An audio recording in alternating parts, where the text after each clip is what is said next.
are you feeling this week, my friends? I am so happy you're here joining me on this journey in life and that you've decided to tune in with me today on the 4th edition of the Sunday Hug Club. My journey this week has been a little bit difficult, and it's also been really good. God is working with me through some things in my Bible time and in just my reflection time and in my study time and just being alone with myself and with God.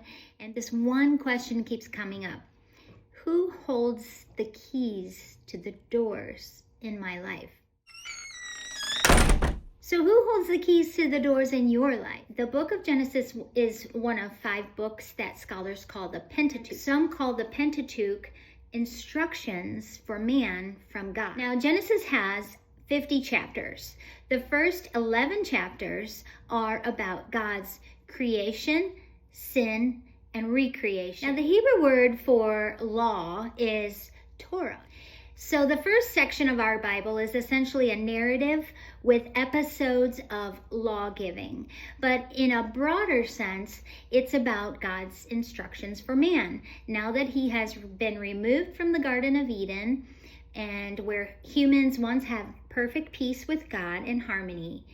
So in the Pentateuch, God is giving man guidance and instruction on how to live apart from himself. Because remember last week we talked about how God cannot be near sin. Sin and God don't go together. So God had to remove the sin of man, not man himself, but the sin of man. He had to remove himself from that sin. God is giving guidance and instruction for how to live apart from himself. Yet he's still giving man the opportunity to reunite in his perfect peace, which is the theme really of the entire Bible. It is not man being alone without God in this fallen journey he has chosen, but it is God showing man, okay, I'm going to place you here. Now you have to fully trust in me for all of your everyday needs. The fact of the matter is God never left man. He remains with man always. Even if man walks away, God remains the same. Basically, the law. Today I want to speak about Noah. We all know Noah as that guy who might have been a little bit off the deep end to some people's imagination, but really he loved God and God found favor in Noah. He told Noah, you need to build this gigantic boat and I need you and your family and 2 of every kind of animal to get on that boat because I am going to flood the entire world. Nobody believed Noah. He did have faith enough to trust what God was saying. The first 11 chapters of Genesis was the primeval history of the world before Abraham. Chapters 12 through 50 in the book of Genesis are about the lineage of Abraham, Isaac, Jacob, and all of mankind and their family thereafter. Now, in the 7th chapter of Genesis, verse 16, it says this, and those that entered, male and female, went in, and God had commanded him, and the Lord shut the door. What door are we talking about? Where did they go in? What is God commanding here? You all know the story of Noah.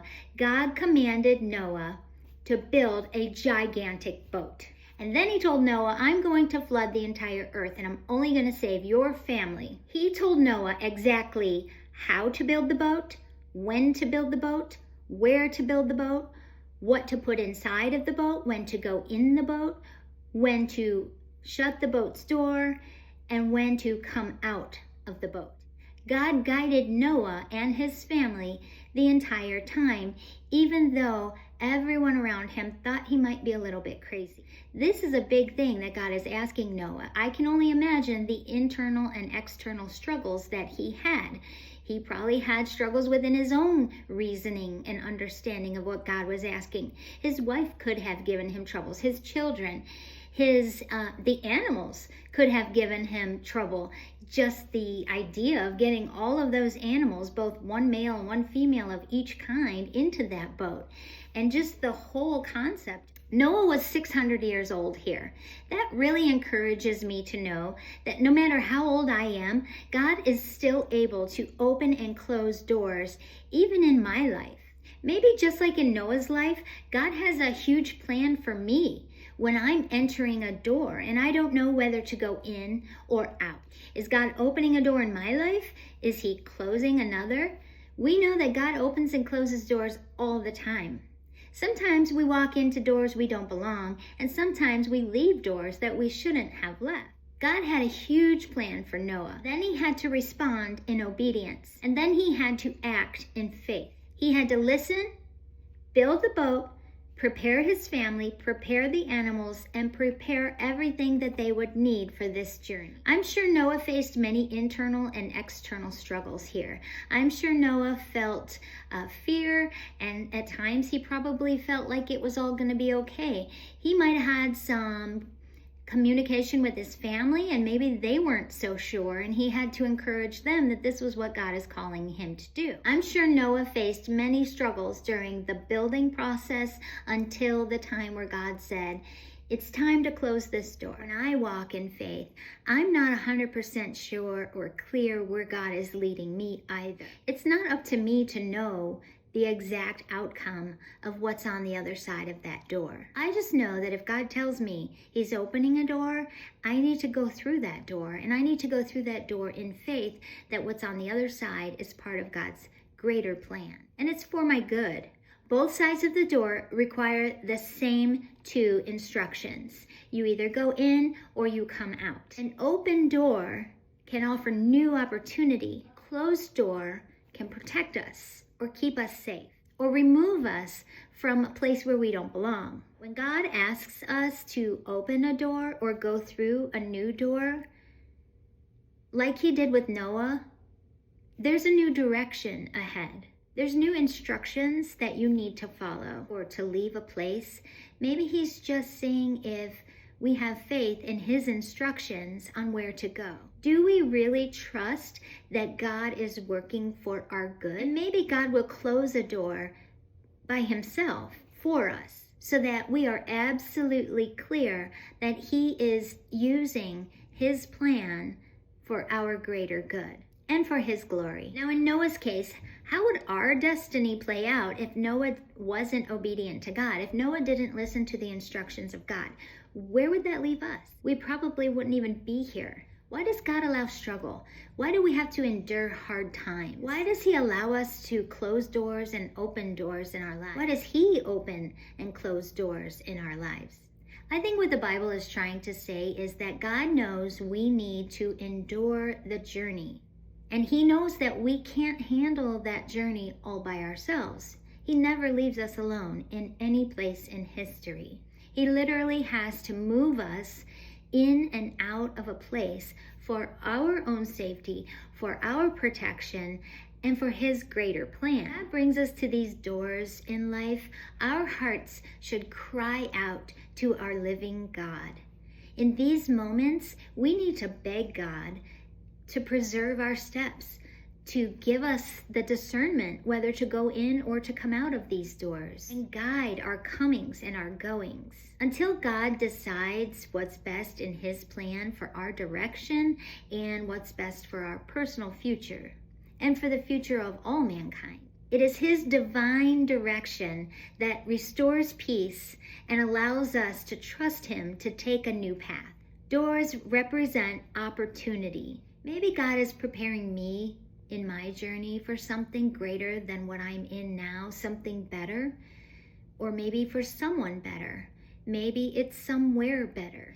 When we let God hold the keys to the doors, he helps us to make the righteous, discerning choice on something better. Now, we may have internal and external struggles when facing a door, but on the other side of that door, there's hope. There's a plan. There's future.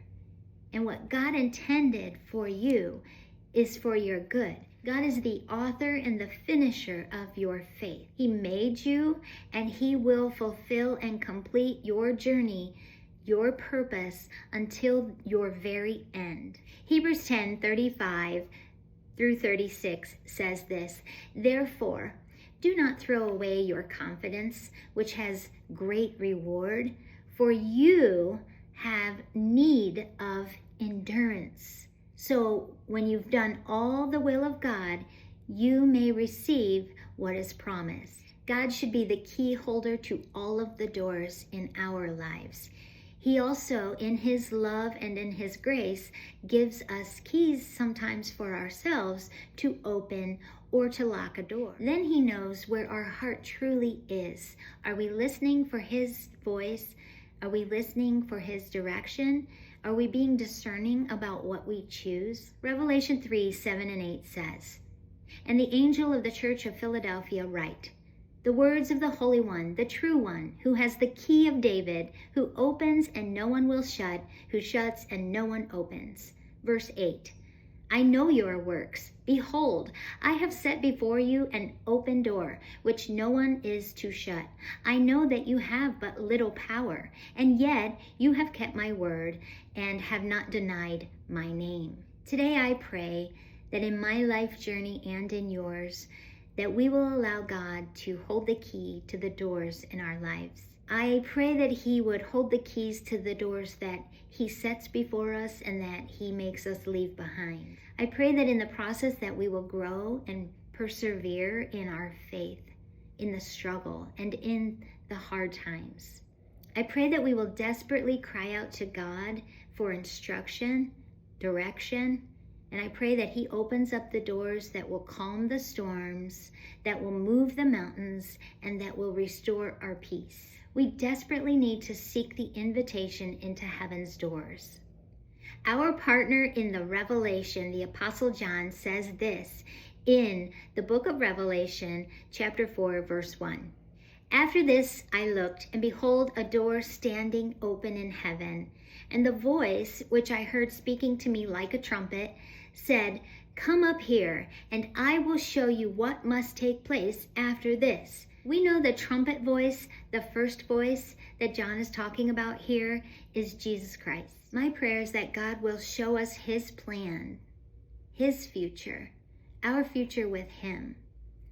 And he would give us the courage to exit a place where we don't belong, and that through his son, Jesus Christ, we would enter through the doors in which he is calling us. Anywhere apart from God's will should be a closed door. Thank you for joining me today. I look forward to seeing you next week. Like, subscribe, and send me an email at thesundayhugclub@gmail.com. Leave me a comment below. I will leave some references in the comments below. I'll leave you a new song that I came across this week. And I hope you have a wonderful Sunday and a good rest of your weekend. And enjoy the Super Bowl. I'm not really into football, but I hope you enjoy the time with your friends and family. Go rest, be at peace, and open doors God's calling you to open, and close doors in which you do not belong.